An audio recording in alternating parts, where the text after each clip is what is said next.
supporting quote for our original intent comes from Alexander Hamilton, the big guy, Federalist 78 in 1788. He says, there is no position which depends on clearer principles. He's like, look, guys, we don't even need to discuss this. This is fundamental stuff, right?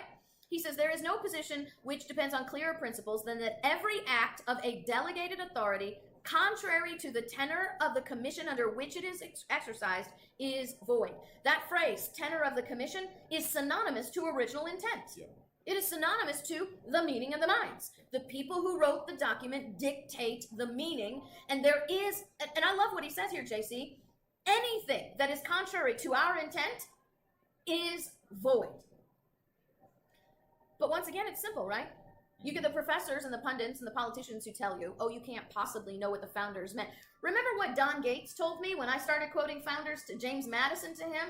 Don Gates, who was the president of the Senate in Florida at the time, and I went to him to talk to him about how the states needed to stand against Obamacare and how we had the right to do that, and I quoted Madison.